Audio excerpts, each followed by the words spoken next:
단 한 번의 통보가 한 나라의 안보를 박살냈습니다. 덴마크와의 협상은 예고 없이 삭제됐고 그 순간 수조 원 규모의 전력 계획이 증발했습니다. 불과 며칠 전까지만 해도 한국을 압박하던 덴마크 국방부는 단 한 줄 통보 앞에서 완전히 무너졌습니다. 하지만 진짜 충격은 여기서 끝이 아니었습니다. 한국은 사과도 설명도 협상도 하지 않았습니다. 그저 조용히 덴마크를 제외하고 함께 갈 나라를 다시 골랐을 뿐이었습니다. 이 선택의 진짜 이유가 궁금하시다면 구독으로 끝까지 함께 해주시기 바랍니다. 안녕하세요. 저는 요하네스 뮬러입니다. 나토 공동무기 조정관으로 일하고 있습니다. 그날 회의는 평범하게 시작됐지만 3분 만에 이상해졌습니다. 한국에서 온 제안서 한 장. 제목은 K9 자주포 공동 운용 제안서. 분량은 고작 3페이지였는데 가격도 없고 납기도 없고 수량도 없었습니다. 무기 제안서에 가장 중요한 3가지가 전부 빠져 있었죠. 저는 그 순간 알았습니다. 이건 협상 제안이 아니었습니다. 누군가를 골라내기 위한 문서였어요. 브뤼셀 나토 본부 오전 9시 30분. 23개국 대표들이 앉아 있었고 프랑스 대표가 먼저 문서를 훑어보더니 물었습니다. 가격이 안 보이는데요? 독일 대표도 같은 표정으로 말했죠. 납기 일정은요? 수량 계획은요? 저도 다시 확인했습니다. 정말 없었어요. 대신 상호 신뢰 기반, 장기 협력 체계, 위기 시 우선 지원 같은 애매한 표현만 반복됐습니다. 이건 말이 안 됐습니다. 저는 12년째 이 일을 해왔어요. 무기 제안서는 항상 명확했죠. 스펙, 가격, 납기. 이 셋만 있으면 협상이 시작됐습니다. 그런데 한국은 그 어느 것도 제시하지 않았어요. 회의실 화면이 켜졌습니다. 한국 측 대표 강도연이 연결됐어요. 표정은 없었고 목소리도 낮았습니다. 검토 감사합니다. 프랑스 대표가 바로 물었습니다. 이게 판매입니까? 독일 대표도 이어서 물었죠. 아니면 임대입니까? 강도연은 2초간 침묵하다가 답했습니다. 아직 정해진 건 없습니다. 회의실이 잠시 멈췄습니다. 덴마크 대표가 앞으로 몸을 기울이며 물었습니다. 그럼 납기는 언제입니까? 최소한 예상 일정은 있겠죠? 강도연은 다시 2초 정도 침묵했어요. 조건에 따라 다릅니다. 그 조건이 뭡니까? 지금은 말씀드릴 수 없습니다. 보통 무기 수출 제한은 조건을 먼저 내세우죠. 빠를수록 많을수록 유리하니까요. 그런데 한국은 아무것도 밝히지 않았습니다. 오히려 질문을 회피하고 있었어요. 강도연이 마지막으로 말했습니다. 이건 판매 제한이 아니라 협력 제한입니다. 천천히 검토하시고 준비되신 분들만 연락 주십시오. 화면이 꺼졌습니다. 회의실엔 어색한 정적이 흘렀습니다. 몇몇 대표들은 서로 눈빛을 교환했고 몇몇은 문서를 다시 들여다봤죠. 저는 속으로 계산했습니다. 결국 조급한 쪽이 먼저 조건을 내놓을 거야. 한국도 물량이 필요하면 가격을 낮추고 납기를 당길 수밖에 없어. 12년 경험상 그랬습니다. 협상은 결국 돈과 속도의 게임이었으니까요. 저는 문서를 덮으며 생각했습니다. 준비되신 분들만? 대체 뭘 준비하란 건지. 그때는 몰랐습니다. 이 문서 한 장 때문에 몇 주 뒤 한 나라가 탈락하게 될 줄은요. 그리고 그 이유가 돈도 성능도 아닌 조급함이 될 줄은 말입니다. 회의가 끝나고 사흘이 지났습니다. 제 책상 위엔 각국에서 보낸 질의서가 쌓여 있었어요. 프랑스, 독일, 폴란드, 노르웨이. 모두 비슷한 내용이었습니다. 공동 운용의 구체적 조건이 무엇인지 확인 요청합니다. 정중했고 공식적이었고 문서로만 왔죠. 한국은 답하지 않았습니다. 아예 회신이 없었어요. 그런데 덴마크만 달랐습니다. 회의 다음 날 아침 덴마크 국방부에서 전화가 걸려왔습니다. 문서가 아니라 전화였어요. 윌러 조정관님, 한국 측과 직접 연결 가능합니까? 목소리가 급했습니다. 저는 물었죠. 무슨 일입니까? 긴급 도입 건입니다. 절차를 최대한 단축해야 합니다. 저는 고개를 갸우뚱했습니다. 덴마크는 K9 도입 계획이 없었거든요. 최소한 공식 문서에는 없었습니다. 이틀 뒤 덴마크 국방부 라인 대령이 직접 브뤼셀로 날아왔습니다. 다른 나라들은 아무도 오지 않았어요. 질의서만 보냈죠. 그런데 라인은 왔습니다. 회의실에 들어서자마자 그는 문서 뭉치를 책상 위에 내려놓았어요. 러시아 위협 증가에 따른 긴급 전력 보강 계획입니다. K9 자주포 도입이 최우선 과제로 상정됐습니다. 저는 문서를 훑어봤습니다. 작성일은 사흘 전. 한국 제안서가 배포된 바로 다음 날이었죠. 라인이 말했습니다. 전쟁은 기다려주지 않습니다. 우리에겐 시간이 없어요. 한국 측의 즉시 인도 가능 여부를 확인해 주십시오. 저는 물었습니다. 다른 국가들과 동일한 절차를 거쳐야 합니다. 한국 측 회신을 기다리는 중이고요. 라인이 앞으로 몸을 기울였습니다. 우리는 예외가 필요합니다.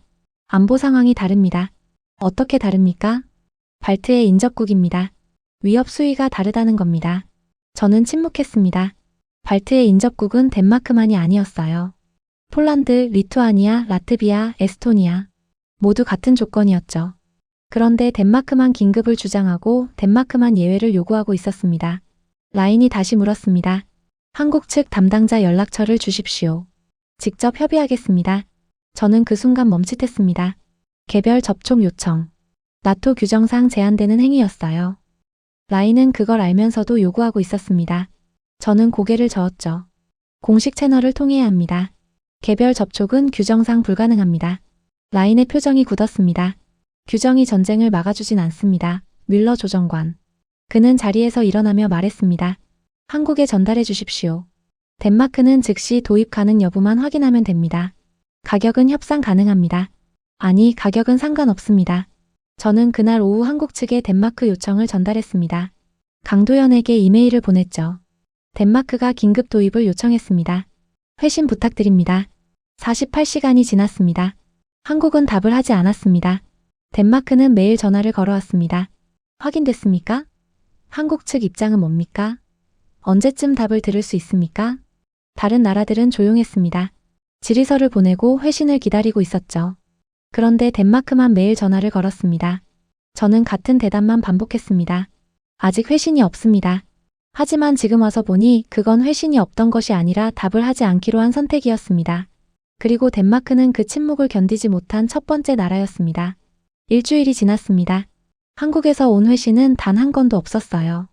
저는 강도연에게 이메일을 보냈습니다. 각국의 질의가 누적되고 있습니다. 회신 부탁드립니다. 48시간이 지났습니다. 답은 오지 않았어요.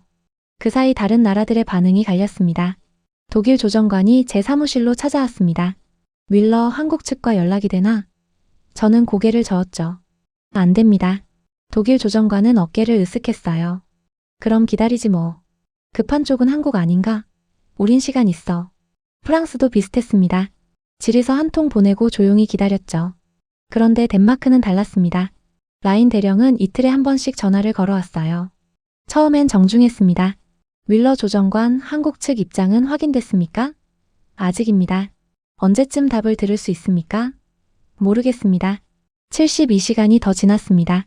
라인의 목소리가 바뀌었어요. 윌러 조정관, 이건 시간 문제가 아닙니다. 우리는 지금 당장 필요합니다. 저는 같은 대답을 반복했죠. 한국 측 회신을 기다리는 중입니다. 기다릴 수 없습니다. 그 말투에서 저는 뭔가 달라졌다는 걸 느꼈습니다. 조급함이 아니었어요. 압박이었죠. 48시간 뒤 라인이 다시 전화를 걸어왔습니다. 이번엔 질문이 달랐어요. 윌러 조정관, 제가 한국 국방부에 직접 연락해도 됩니까? 저는 멈칫했습니다. 직접 연락. 그건 나토 공동조달 절차를 우회하는 겁니다.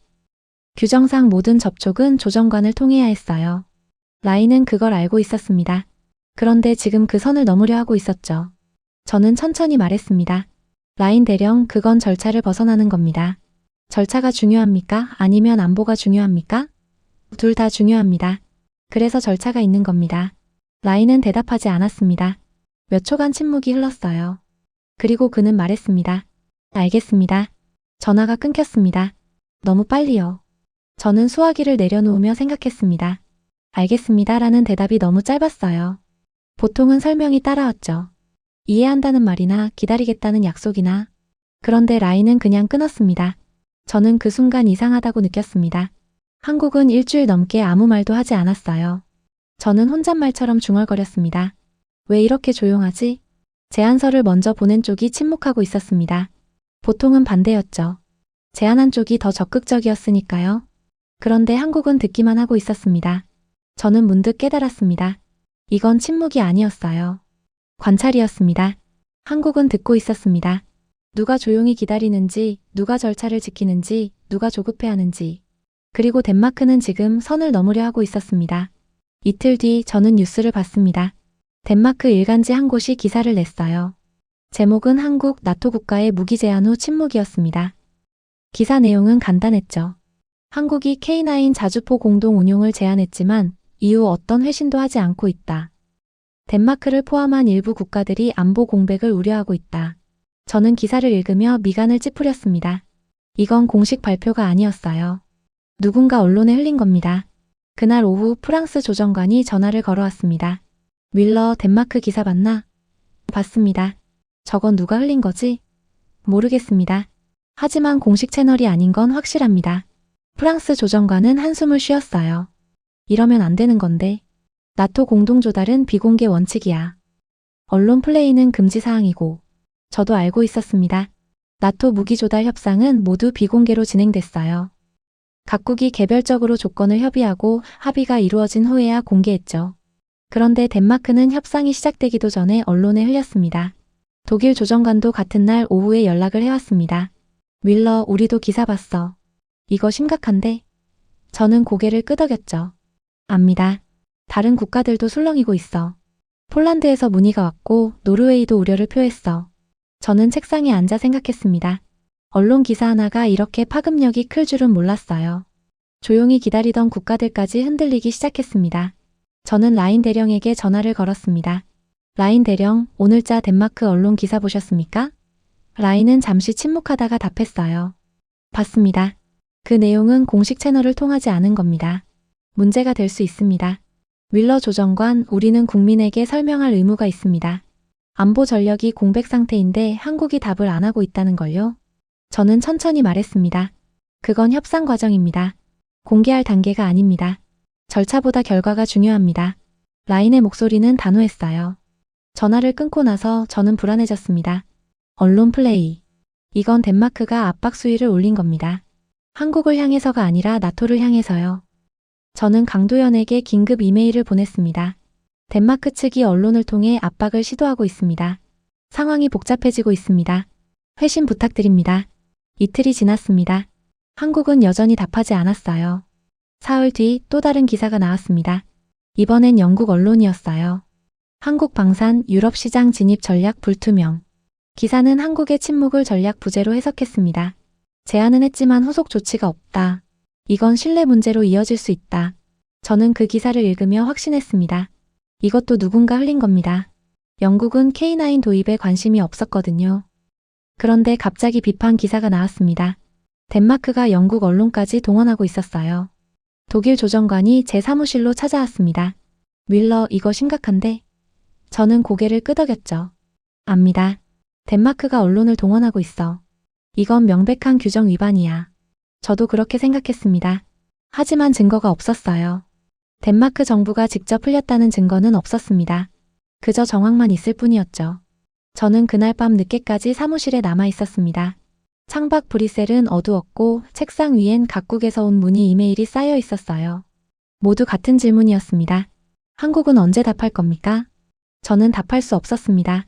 저도 모르니까요. 그날 저녁 라인 대령이 또 전화를 걸어왔습니다. 윌러 조정관, 한국 측 회신은 아직입니까? 네, 아직입니다. 그럼 제가 다른 경로를 알아보겠습니다. 저는 멈칫했습니다. 다른 경로? 한국엔 국방부만 있는 게 아니지 않습니까? 외교부도 있고 청와대도 있고. 저는 그 말을 듣고 깨달았습니다. 라인은 비공식 경로로 한국에 접촉하려 하고 있었어요. 나토 조정관을 우회해서요. 저는 단호하게 말했습니다. 라인 대령, 그건 안 됩니다. 모든 접촉은 공식 채널을 통해야 합니다. 윌러 조정관, 저는 제 나라 안보를 책임지고 있습니다.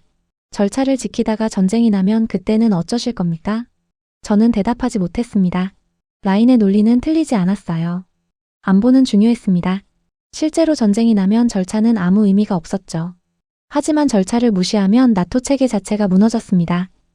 저는 고민에 빠졌습니다. 규정을 지켜야 한다는 원칙과 안보가 우선이라는 현실 사이에서요. 전화가 끊기고 저는 창밖을 바라봤습니다. 브뤼셀 하늘은 여전히 회색이었어요. 저는 생각했습니다. 덴마크는 지금 두 가지를 동시에 하고 있었습니다. 언론을 통해 한국을 압박하고 비공식 경로로 접촉하려 하고 있었죠. 그리고 한국은 여전히 침묵하고 있었습니다. 저는 그때 깨달았습니다. 한국은 지금 덴마크가 어디까지 가는지 지켜보고 있다는 걸요. 규칙을 지키는지 아니면 규칙을 우회하는지. 그리고 덴마크는 이미 규칙에서 벗어나기 시작했습니다. 3일 뒤 제 책상 위에 문서 한 장이 도착했습니다. 발신자는 덴마크 국방부였어요. 제목은 긴급 물량 조정 요청서였습니다. 저는 문서를 펼쳤습니다. 첫 문장부터 이상했어요. 한국과 기존 계약을 맺은 국가들의 납기 일정을 조정해 줄 것을 요청합니다. 저는 다시 읽었습니다. 기존 계약, 조정 요청. 이건 말이 안 됐어요. 덴마크는 아직 한국과 어떤 계약도 맺지 않았습니다. 제안서를 받은 것뿐이었죠.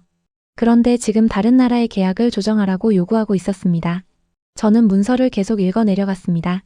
폴란드와 노르웨이의 K9 납기를 각각 3개월씩 연기하고 해당 물량을 덴마크에 우선 배정할 것을 제안합니다. 덴마크의 안보 상황이 더 긴박하므로 이는 합리적인 조정입니다. 저는 문서를 내려놓았습니다. 손이 떨렸어요. 이건 단순한 우선 요청이 아니었습니다. 다른 나라의 기존 계약을 건드리는 겁니다.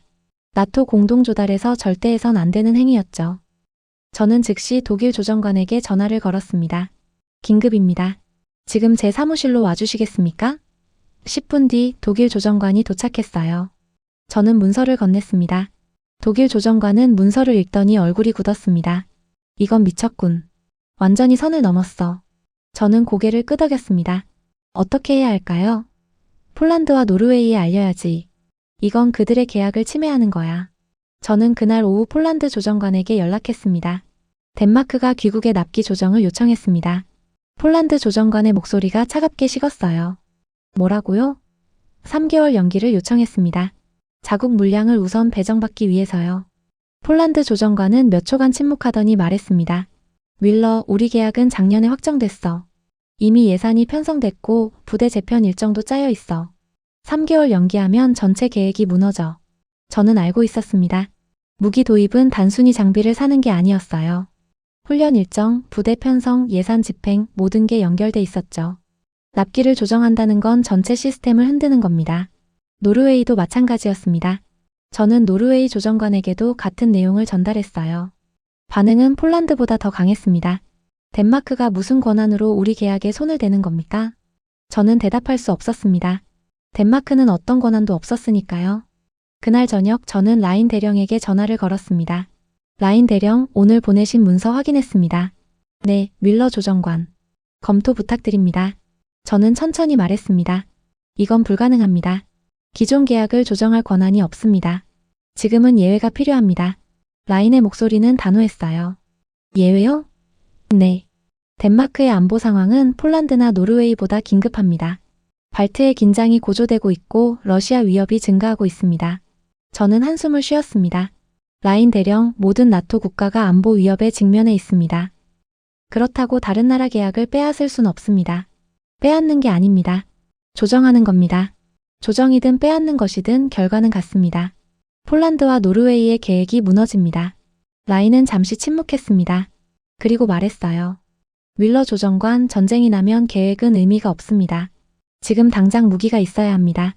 저는 그 말을 듣고 깨달았습니다. 라인은 진심이었어요. 그는 정말로 전쟁이 임박했다고 믿고 있었고 그래서 모든 규칙을 무시할 수 있다고 생각하고 있었습니다. 저는 말했습니다. 라인 대령, 이 요청은 받아들일 수 없습니다. 한국 측에도 전달하지 않겠습니다. 이건 나토 공동조달 원칙에 위배됩니다. 기존 계약국의 동의 없이는 불가능합니다. 라인의 목소리가 낮아졌습니다. 윌러 조정관, 규칙을 지키다가 나라가 무너지면 그게 무슨 의미입니까? 저는 대답했습니다. 규칙을 무시하면 나토가 무너집니다. 그게 더 위험합니다. 전화가 끊겼습니다. 라인은 아무 말도 하지 않았어요. 저는 수화기를 내려놓고 창밖을 바라봤습니다.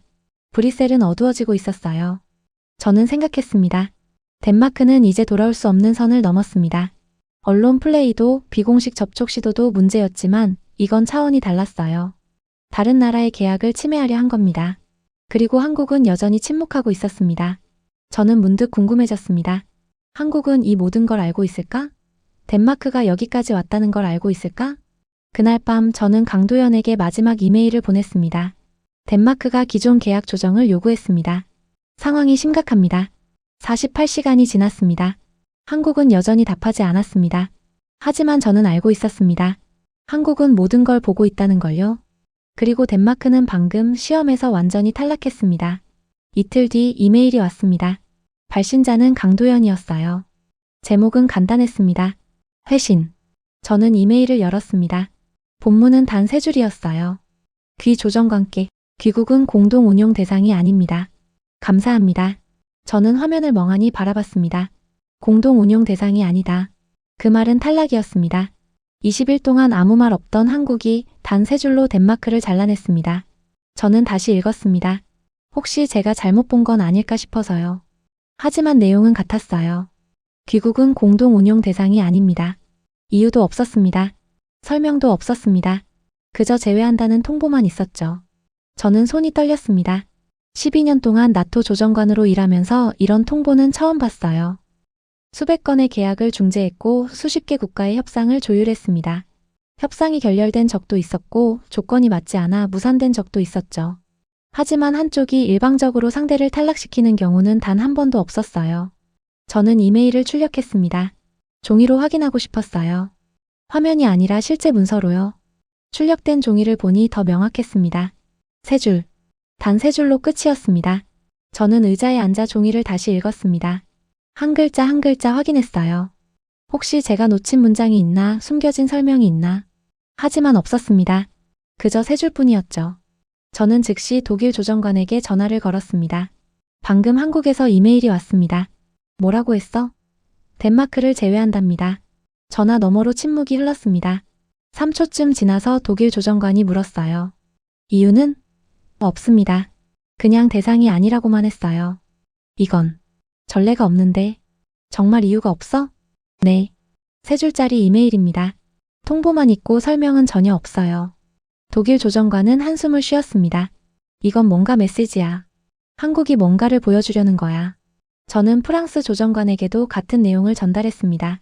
프랑스 조정관은 더 직접적이었어요. 덴마크가 뭘 잘못했는지 우리도 알잖아. 언론 플레이, 비공식 접촉 시도, 다른 나라 계약 침해. 한국이 참고 있었던 거야. 저는 고개를 끄덕였습니다. 맞는 말이었어요. 그날 오후 저는 라인 대령에게 전화를 걸었습니다. 이 통보를 어떻게 전달해야 할지 고민했어요. 부드럽게, 직접적으로. 결국 저는 사실 그대로 말하기로 했습니다. 라인 대령, 한국 측에서 회신이 왔습니다. 라인의 목소리가 밝아졌어요. 드디어 왔군요. 뭐라고 합니까? 저는 한숨을 쉬었습니다. 귀국은 공동 운용 대상이 아니라고 합니다. 전화 너머로 침묵이 흘렀습니다. 5초, 10초. 라인은 아무 말도 하지 않았어요. 저는 기다렸습니다. 라인이 뭔가 말할 때까지요. 무슨 뜻입니까? 라인의 목소리가 떨렸습니다. 말 그대로입니다. 한국이 덴마크를 대상국에서 제외했습니다. 이유가 뭡니까? 밝히지 않았습니다. 라인의 목소리가 높아졌어요. 이유도 없이 제외한다고요? 이건 말도 안 됩니다. 우리는 나토 동맹국입니다. 한국이 무슨 권한으로 우릴 제외합니까? 저는 천천히 말했습니다. 라인 대령, 이건 한국의 제안이었습니다. 그들은 협력할 국가를 선택할 권리가 있습니다. 선택? 이건 선택이 아닙니다. 차별입니다. 라인의 목소리에서 당혹감이 느껴졌습니다. 분노가 아니었어요. 이해할 수 없다는 혼란이었죠. 우리가 뭘 잘못했습니까? 우리는 긴급하다고 했을 뿐입니다. 전쟁 위협이 있다고 했을 뿐입니다. 안보를 걱정했을 뿐입니다. 그게 잘못입니까? 저는 입을 열었습니다. 라인 대령, 한국은 이유를 밝히지 않았습니다. 제가 드릴 수 있는 말은 여기까지입니다. 재고 요청하십시오. 이건 오해입니다. 우리는 진심으로 협력하고 싶었습니다. 설명할 기회를 주십시오. 저는 망설였습니다.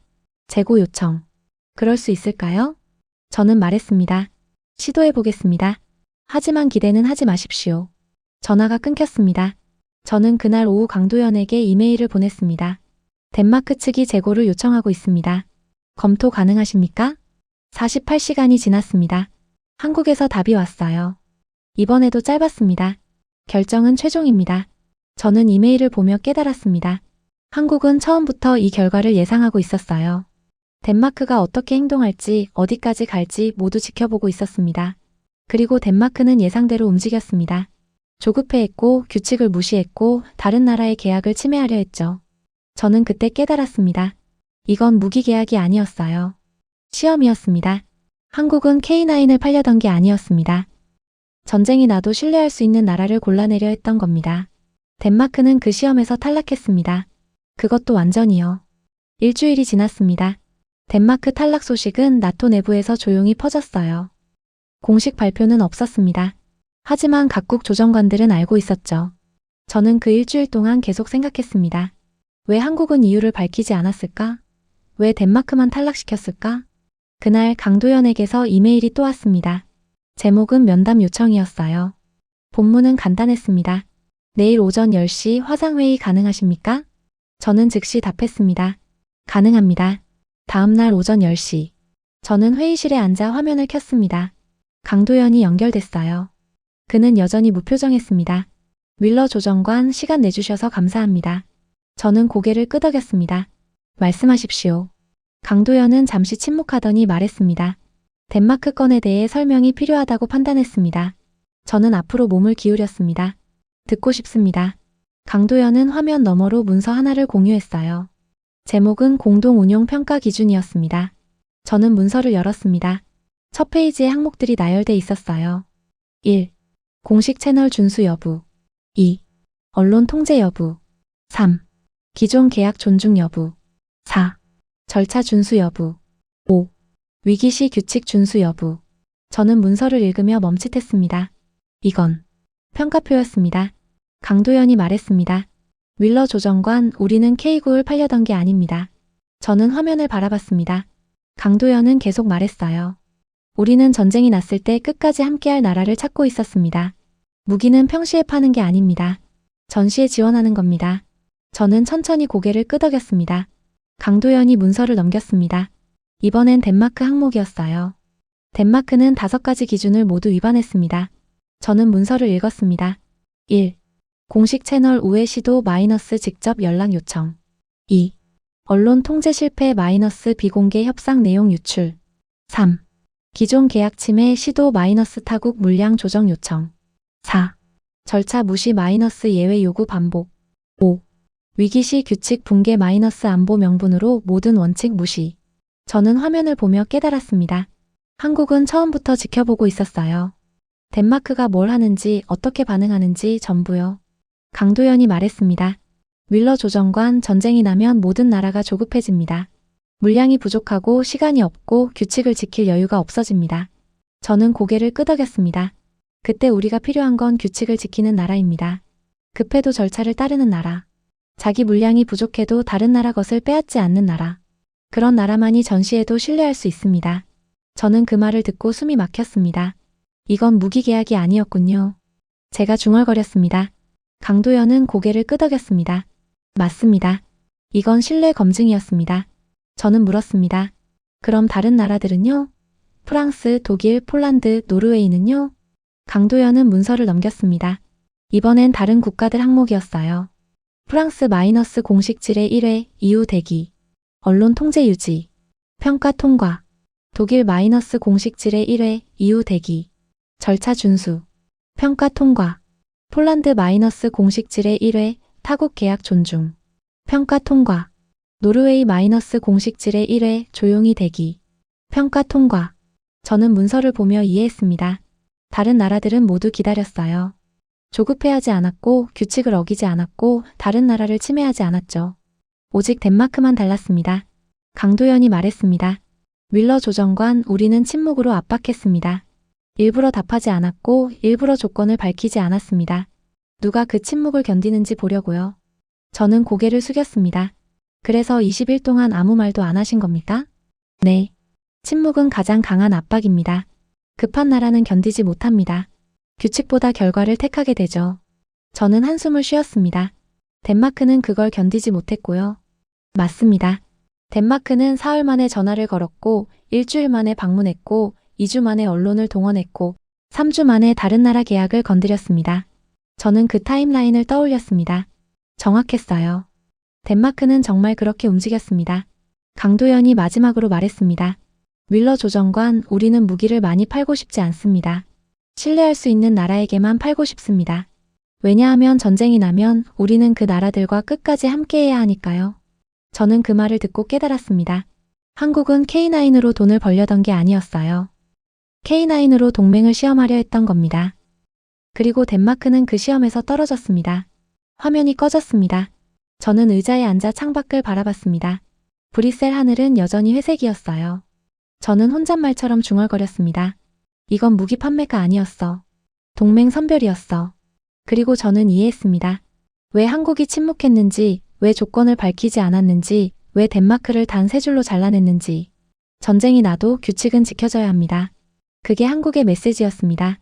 2주가 지났습니다. 저는 브뤼셀 나토 본부 회의실에 앉아 있었어요. 이번엔 혼자가 아니었습니다. 프랑스, 독일, 폴란드, 노르웨이 조정관들이 함께 있었죠. 화면이 켜졌습니다. 강도연이 연결됐어요. 여러분 기다려주셔서 감사합니다. 강도연의 목소리는 여전히 낮았지만 이번엔 달랐습니다. 처음으로 미소가 보였어요. 이제 본격적인 협의를 시작하겠습니다. 프랑스 조정관이 물었습니다. 구체적인 조건은 무엇입니까? 강도연은 문서를 공유했습니다. 이번엔 상세했어요. 가격, 납기, 수량, 기술 지원 모든 게 명확했습니다. 저는 문서를 읽으며 놀랐습니다. 납기가 예상보다 빨랐어요. 가격도 합리적이었고 기술 지원 범위도 넓었습니다. 독일 조정관이 물었습니다. 이 조건은 모든 국가에 동일합니까? 강도연은 고개를 끄덕였습니다.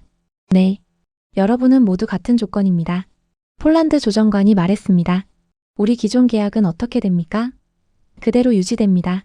신규 물량은 기존 계약에 영향을 주지 않습니다. 노르웨이 조정관이 물었습니다. 만약 전쟁이 나면요? 강도연은 잠시 침묵했습니다. 그리고 말했어요. 전쟁이 나도 이 줄은 안 무너집니다. 회의실이 조용해졌습니다. 모두가 그 말의 의미를 이해했어요. 강도연이 계속 말했습니다. 여러분이 위기에 처하면 우리도 함께합니다.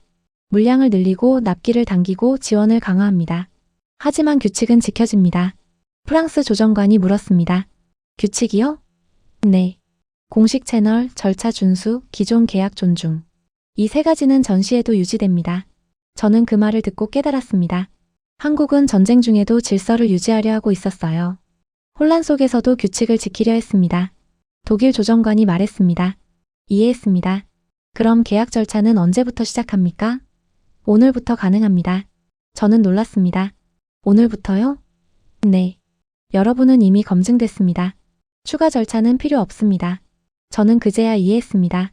지난 20일간의 침묵, 그건 검증 기간이었어요. 한국은 그 시간 동안 우리를 평가했고 이제 결정을 내렸습니다. 회의가 끝나고 저는 사무실로 돌아왔습니다. 책상 위엔 강도연에게서 온 이메일이 있었어요. 제목은 계약 진행 안내였습니다. 본문에는 상세한 일정표가 첨부돼 있었죠. 프랑스 -K9 40대, 납기 12개월. 독일 -K9 50대, 납기 15개월. 폴란드 -K9 60대, 납기 18개월. 노르웨이 -K9 20대, 납기 9개월. 저는 일정표를 보며 계산했습니다. 총 170대. 이건 한국 방산 역사상 최대 규모 계약이었어요. 그리고 덴마크는 없었습니다. 저는 창밖을 바라봤습니다. 브뤼셀 하늘이 처음으로 맑았어요. 회색 구름이 걷히고 푸른 하늘이 보였습니다. 제 휴대폰이 울렸습니다. 라인 대령이었어요. 저는 전화를 받지 않았습니다. 지금은 할 말이 없었으니까요. 대신 저는 프랑스 조정관에게 전화를 걸었습니다. 계약서 검토 시작하시죠. 벌써 시작했어, 뮬러. 우리 법무팀이 이미 움직이고 있어. 독일도 폴란드도 노르웨이도 마찬가지였습니다. 모두 즉시 움직였어요. 3일 뒤 첫 번째 계약서에 서명이 들어갔습니다. 노르웨이였어요. 가장 물량이 적었고 절차도 간단했죠. 일주일 뒤 독일과 프랑스도 서명했습니다. 폴란드는 2주 뒤였어요. 한 달이 지났습니다. 저는 한국 창원 공장 사진을 받았습니다. K9 자주포들이 줄지어 서 있었어요. 차체에는 각국 국기가 그려져 있었습니다. 프랑스 국기, 독일 국기, 폴란드 국기, 노르웨이 국기. 덴마크 국기는 없었습니다. 저는 사진을 보며 강도연의 말을 떠올렸습니다. 전쟁이 나도 이 줄은 안 무너집니다. 그 말은 약속이었어요. 한국이 이 나라들과 끝까지 함께하겠다는 약속. 그리고 그 약속은 규칙 위에 세워진 것이었습니다. 저는 이메일을 열어 강도연에게 짧은 메시지를 보냈습니다. 감사합니다. 많이 배웠습니다. 48시간 뒤 답이 왔습니다. 뮬러 조정관 함께 일할 수 있어서 영광입니다. 우리는 신뢰할 수 있는 파트너와만 일합니다. 여러분이 그 파트너입니다. 저는 이메일을 읽고 미소 지었습니다. 그리고 깨달았습니다. 한국은 무기를 팔지 않았습니다. 전쟁이 터졌을 때 끝까지 남을 나라를 골랐습니다. 덴마크는 조급했고 규칙을 어겼고 다른 나라를 침해했습니다. 그래서 탈락했습니다. 하지만 프랑스, 독일, 폴란드, 노르웨이는 기다렸습니다. 규칙을 지켰고 절차를 따랐고 침묵을 견뎠습니다. 그래서 선택받았습니다. 저는 창밖을 바라봤습니다. 브뤼셀 하늘은 이제 완전히 맑았어요. 저는 혼잣말처럼 중얼거렸습니다. 규칙은 평화를 위한 게 아니야. 전쟁을 위한 거야. 그게 제가 배운 교훈이었습니다. 그리고 한국이 우리에게 가르쳐준 진실이었습니다. 6개월 뒤 첫 번째 K9이 노르웨이에 도착했습니다. 저는 인도식에 참석했어요. 포장이 벗겨진 K9 앞에서 노르웨이 국방장관이 연설했습니다. 이 무기는 단순한 장비가 아닙니다. 신뢰의 증표입니다. 저는 그 말을 듣고 고개를 끄덕였습니다. 맞았습니다. 이건 무기가 아니었습니다. 동맹이었습니다. 한국은 복수하지 않았습니다. 설명도 설득도 하지 않았습니다. 그저 조용히 지켜봤고 끝까지 남을 나라만 골랐습니다. 여러분이라면 어떤 선택이 진짜 동맹이라고 보십니까? 의견은 댓글로 남겨주시고 구독으로 함께 해주시기 바랍니다.